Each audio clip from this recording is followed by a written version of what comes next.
नमस्कार दोस्तों, target education centre में आपका स्वागत है।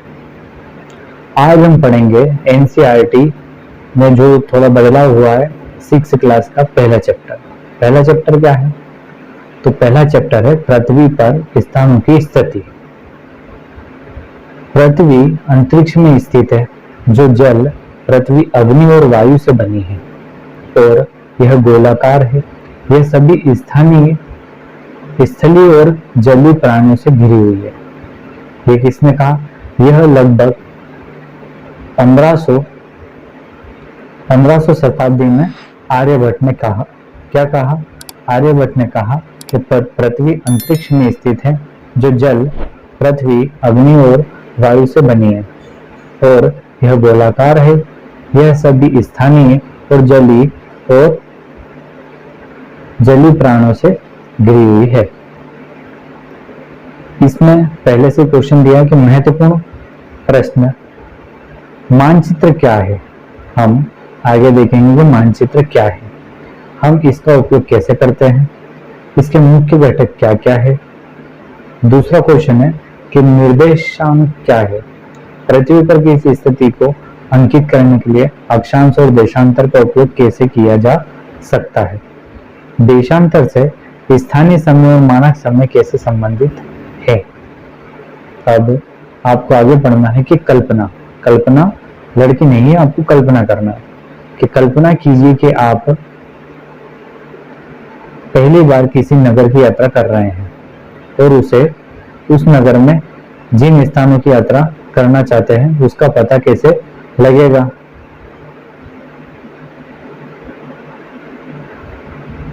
आप सहायता के लिए किसी स्थानीय व्यक्ति से पूछ सकते हैं अथवा उसका नगर के लिए मानचित्र को देख सकते हैं।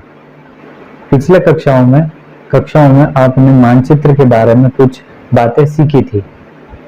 पिछली कक्षा यानी 3, 4, 5 कक्षा में अध्याय में आप इनका विस्तार पूर्वक अध्ययन करेंगे। आगे आप देखेंगे कि इस अध्याय में आप विस्तार पूर्वक अध्ययन करेंगे। आइए एक खेल खेलते हैं। नीचे दिए गए एक लघु नगर के मानचित्र का निरीक्षण कीजिए। यह एक नगर दिया हुआ, एक काल्पनिक लघु नगर का मानचित्र है। कल्पना कीजिए कि आप रेलवे स्टेशन और एक रेलगाड़ी से अभी अभी उतरे हैं और मानचित्र पर अंकित बैंक में जाना है। आप किस मार्ग से जाएंगे? क्या आप कोई अन्य संभावित मार्ग भी है? क्या आप इसी मानचित्र के सार्वजनिक उद्यान, विद्यालय और संग्रहालय का भी पता लगा सकेंगे? यदि आप बैंक के बाजार तक जाना चाहते हैं तो आप किस मार्ग को चुनेंगे? ऐसी परिस्थिति में ही एक मानचित्र का उपयोग में आता है। यह आप देख रहे हैं, यह मानचित्र है। आगे आप देखेंगे कि मानचित्र स्थानों का पता लगाने के लिए एक मार्गदर्शक की तरह है। मानचित्र क्या है? एक मार्गदर्शक की तरह कार्य करता है। यह दर्शाता है कि किसी स्थान की स्थिति वहां है, कहां है और वह कहां है, वहां तक कैसे पहुंचा जा सकता है। मानचित्र के दाएं कोने पर शीर्ष पर स्थित 4 तीरों पर ध्यान केंद्रित कीजिए। हम आगे देखेंगे कि वे कैसे कुछ विशिष्ट दिशाओं को इंगित करते हैं और मानचित्रों को समझने में अधिक सहायता करते हैं। मानचित्र और उसके घटक। आगे हम देखेंगे मानचित्र और उसके घटक। हम इस साधारण उदाहरण से समझ सकते हैं कि मानचित्र किसी भी क्षेत्र का एक प्रतीकात्मक चित्रण या रेखांकन है। यह एक लघु क्षेत्र, गांव या कस्बा, एक वृहद क्षेत्र। मान लीजिए कि आप एक जनपद या राज्य अथवा भारत जैसा एक अति विशाल देश और संपूर्ण विश्व भी हो सकता है। मानचित्र में आप सतह को एक ऐसे देखते हैं जैसे आप उसे ऊपर से देखते हैं। मानचित्र को आप ऐसे देखते हैं जैसे कि आप ऊपर से उसका निरीक्षण या ऊपर से देख रहे हैं। अब देखेंगे हम एटलस। चित्रावली को एटलस कहते हैं। मानचित्रावली की एक पुस्तक या संग्रहालय है जिसे क्या कहते हैं? एटलस। जैसा कि आप जानेंगे कि मानचित्र अनेक प्रकार के होते हैं। मानचित्र लगभग 3 प्रकार के होते हैं: भौतिक मानचित्र, राजनीतिक मानचित्र और थीमेटिक मानचित्र। हम देखेंगे कि भौतिक मानचित्र मुख्य रूप से प्राकृतिक आकृतियां जैसे कि पर्वत, महासागर, नदियां को दर्शाते हैं। उदाहरण के लिए पाठ्य पुस्तक में हम आगे देखेंगे चित्र 5.2 आगे हम देखेंगे राजनीतिक मानचित्र। देशों या राज्य या सीमाओं या नगरों आदि को दर्शाते हैं। उदाहरण के लिए सभी राज्यों और केंद्र शासित प्रदेशों और उनकी राजधानी को दर्शाता है। भारत का एक मानचित्र है। और देखेंगे हम थीमेटिक, अगला है थीमेटिक मानचित्र। विशिष्ट प्रकार की सूचना प्रदान करता है। उदाहरण के लिए हम पाठ्यक्रम ये देखेंगे चित्र को। थीमेटिक मानचित्र विशिष्ट प्रकार की सूचना को प्रदान करता है। राजनीतिक मानचित्र देशों, राज्यों, सीमाओं, नगरों आदि को दर्शाता है। और भौतिक मानचित्र जैसे कि पर्वत, महासागर और नदियों को दर्शाता है। मानचित्र के 3 प्रमुख घटक है। 3 प्रमुख घटक कौन कौन से? डीडीपी यानी दूरी, दिशा और प्रतीक चिन्ह। प्रथम 2 के बारे में पहले की जान चुके हैं। आइए अब हम इनकी अधिक सटीकता ढंग से परिभाषित करते हैं। क्या आप सभी अचंभित हुए हैं कि एक वृहद क्षेत्र के कागज को एक छोटे से टुकड़े कैसे प्रस्तुत किया जा सकता है? यह मानचित्र के स्केल की सहायता से किया जा सकता है। आइए हम एक लघु नगर के बारे में मानचित्र और वापस जाते हैं। मानचित्र जैसा कि यह मुद्रित है, इसका प्रत्येक सेंटीमीटर धरातल पर एक निश्चित दूरी का प्रतिनिधित्व करता है। मानचित्र की यह विशेषता है। आगे हम देखेंगे, माना कि 500 मीटर हो तो हम कहेंगे कि स्केल की 1 सेंटीमीटर बराबर 500 मीटर। अब इस पाठ्य पुस्तक के अध्ययन में अध्याय 5 में भारत में मानचित्र को देखेंगे। आगे हम देखेंगे अध्याय 5 में। अब ये देख लेते हैं कि स्केल नीचे बाएं कोने पर एक रूलर के द्वारा दर्शाई गई, जिसकी लंबाई 500 मीटर, ऊपर 500 मीटर के किनारे पर किलोमीटर लिखा हुआ है। सामान्यतः इसका अर्थ यह होता है कि जो रूलर मुद्रित मानचित्र 2.5 सेंटीमीटर मापता है वह भूमि का 500 किलोमीटर को दर्शाता है। इसलिए मानचित्र एक चिन्हित किन्हीं 2 बिंदुओं के बीच की वास्तविक दूरी उस स्केल पर निर्भर है जिसका मानचित्र उपयोग करता है। आइए पता लगा। जैसे कि आप देख सकते हैं कि किसी विद्यालय के खेल एक साधारण मानचित्र बनाए और मान लीजिए कि यह एक 40 मीटर लंबा और 30 मीटर चौड़ा आयताकार क्षेत्र है। इसे अपने रूलर की सहायता से 1 सेंटीमीटर बराबर 10 मीटर के स्केल पर सटीक ढंग से खींचिए। अब इस आयताकार क्षेत्र के विवरण को मापिए। आपके द्वारा की गई माप कितने सेंटीमीटर की है? स्केल की सहायता से खेल के मैदान के विवरण की वास्तविक लंबाई मीटर में गणना कीजिए। आप ये कर सकते हैं। अब आगे देखेंगे। आइए लघु नगर मानचित्र को दाईं ओर शीर्ष पर स्थित 4 दिशाओं को वापस आते हैं। ये 4 दिशाओं को इंगित करते हैं। शीर्ष पर उत्तर घड़ी के कांटे की दिशा में घूमता है और पूर्व, दक्षिण और पश्चिम चतुर्दश या प्रधान बिंदु भी कहा जाता है। इसे अतिरिक्त मध्यवर्ती दिशा जैसे कि उत्तर पूर्व, दक्षिण पश्चिम और उत्तर पश्चिम का भी उपयोग किया जाता है। अधिकतर मानचित्र को U अक्षांश इंगित एक तीर होता है जो उत्तर दिशा को इंगित करता है।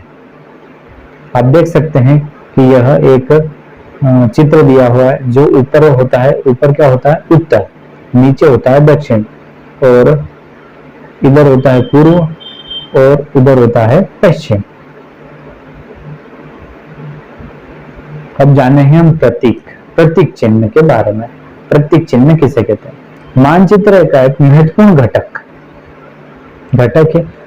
हमारे मानचित्र में वास्तविक भावनाओं और कुछ अन्य अवयव और लघु आरेख ड्राइंग्स है, लेकिन ये एक बड़े नगर या एक देश के मानचित्र पर इन सभी की चित्रण के लिए पर्याप्त स्थान नहीं होगा। इसकी जगह इन आकृतियों को रेखांकित के लिए चिन्हों का उपयोग किया जाता है। उदाहरण के लिए भवनों के विभिन्न प्रकार जैसे कि रेलवे स्टेशन, विद्यालय, डाकघर, मार्गों और रेलवे लाइनों और नदी, ताल, वन के लिए प्रतीक चिन्ह इस तरीके के मानचित्र पर उपलब्ध सीमित स्थान पर अनेक विवरण दर्शाए जा सकते हैं। विभिन्न उपयोगिता मानचित्र को अधिक सरलता से समझें। इसके लिए मानचित्र के निर्माता विशिष्ट प्रतीक चिन्हों का उपयोग करते हैं। विभिन्न देश प्रतीक चिन्हों के अलग अलग समुदायों का उपयोग करते हैं। सरकारी निकाय भारत सर्वेक्षण विभाग ने भारत या भारत के भागों को मानचित्र के प्रतीक चिन्हों का एक संलग्न निर्धारण किया है। इसमें से कुछ चयनित चिन्हों को पृष्ठ में देखेंगे, जैसे कि रेलवे लाइन के बारे में हम देखेंगे कि बड़ी लाइन ऐसी दिखाई देती है, छोटी लाइन ऐसी दिखाई देती है, और रेलवे स्टेशन यानी डिब्बों के बीच में थोड़ी गैप रहती है, रेलवे स्टेशन है। पक्की सड़क दो प्रकार की, कच्ची सड़क और पक्की सड़क। पक्की सड़क यानी 2 लाइन है और कच्ची सड़क यानी डॉट। सीमा 3 प्रकार की होती है। सीमा हैदर वाली सीमा नहीं, सिर्फ सीमा। तो सीमा अंतरराष्ट्रीय सीमा, राज्य और जिले की सीमा। अंतरराष्ट्रीय सीमा एक बड़े और लंबे और बीच में बिंदु होते हैं। और अब होते हैं राज्य की सीमा, छोटे वाली लंबे लाइनें और बीच में बिंदु, और डॉट डैश होता है जिले की सीमा। अब देखिए हम नदी को आप देख सकते हैं कि नदी इस प्रकार है। कुएं को हम गोल लगाकर कुएं को दर्शा सकते हैं। तालाब को हम इस प्रकार से देख सकते हैं। नहर आप देख सकते हैं कि नदी में से कटी हुई लाइन को नहर कहते हैं। सेतु या ब्रिज को आप इस प्रकार से देख सकते हैं। आगे हम देखेंगे कि मंदिर तो आपको पता है इस प्रकार से। गिरजाघर इस प्रकार से दिखाई देता है। मस्जिद इस प्रकार से दिखाई देती है, और छतरी इस प्रकार से दिखाई देती है। डाकघर के लिए हम प्रस्तुत करते हैं PO पोस्ट ऑफिस, और डाक एवं टेलीग्राफ कार्यालय का हम PTO पोस्ट टेलीग्राफ ऑफिस, और पुलिस स्टेशन के लिए PS पुलिस स्टेशन। बस्तियों के लिए हम ये L प्रकार की चिन्हों का उपयोग करते हैं, और कब्रिस्तान के लिए हम उल्टा यू का उपयोग करते हैं। वृक्ष आपको पता ही होगा, झाड़ियां यानी घास का हम इस प्रकार से चिन्ह देखते हैं। आगे हम देखेंगे कि पृथ्वी का मानचित्रण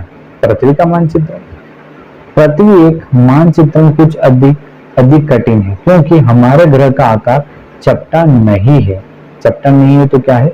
जियोड है, भू-आभ प्रदेश। आगे हम देखेंगे इसकी आकृति लगभग गोलाकार है। लगभग इसलिए कहते हैं क्योंकि यह पूर्ण गोलाकार नहीं है, अपितु ध्रुवों पर थोड़ी चपटी है। हम इसे व्यवहारिक दृष्टि से गोलाकार मानेंगे। कागज में एक समतल पृष्ठ पर एक गोलाकार वस्तु को यथावत चित्रण करना संभावित नहीं है। ऐसा क्योंकि हम इसे समझाने के लिए एक सितारे को इस प्रकार की एक सतह होगा। एक सतह इस प्रकार की आपके पास एक छिलके के 3 अथवा संतरे, चलिए यहाँ पे क्या है, ये संतरे है, संतरे, आपके पास उनके छिलके के केवल 3 और 4 टुकड़े होंगे। इसके बाद एक मेज पर चपटा करने का प्रयास कीजिए। आप पाएंगे कि किनारे के टुकड़े तोड़े बिना आप यह नहीं कर सकते। अब एक ग्लोब पर विचार कीजिए, एक गोल आकृति जैसा कि उस पर एक मानचित्र बनाया गया है। आप चित्र में देख सकते हैं, यह एक पृथ्वी, चंद्रमा और मंगल ग्रह, तारों और तारामंडल आदि का भी एक मानचित्र हो सकता है। मतलब यह जो बनाया गया चित्र, यह पृथ्वी भी हो सकता है, चंद्रमा भी हो सकता है और मंगल भी हो सकता है। इस पृष्ठ पर एक प्रथम चित्र पर दिखाई गई वह भौतिक वस्तु जो गोलाकार है, सामान्यतः धातु या प्लास्टिक या कार्डबोर्ड से बनी होती है। हम यह पृथ्वी के भूगोल पर प्रतिनिधित्व करने वाले ग्लोब का अध्ययन करेंगे। चूंकि ग्लोब और पृथ्वी का आकार एक समान गोलाकार होता है, इसलिए एक ग्लोब किसी समतल मानचित्र की तुलना में पृथ्वी के भूगोल का बेहतर और प्रतिनिधित्व करता है।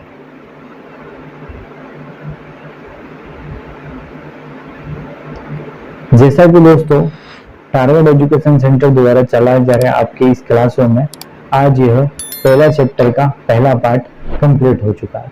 अगर आप चाहते हैं कि और अधिक या फिर और क्लासें आए तो आप इस चैनल को ज़्यादा से ज़्यादा लाइक करें, शेयर करें और सब्सक्राइब आपको करना बहुत जरूरी है। अगर आप सब्सक्राइब नहीं करेंगे तो आपके पास हमारी क्लासें या आने वाली कोई भी क्लासें जल्दी से जल्द नहीं पहुंच पाएगी, आपके पास नोटिफिकेशन नहीं आएगा। तो आपसे एक ही निवेदन है कि आप इस चैनल को ज़्यादा से ज़्यादा लाइक करें, शेयर करें और सब्सक्राइब करें। धन्यवाद।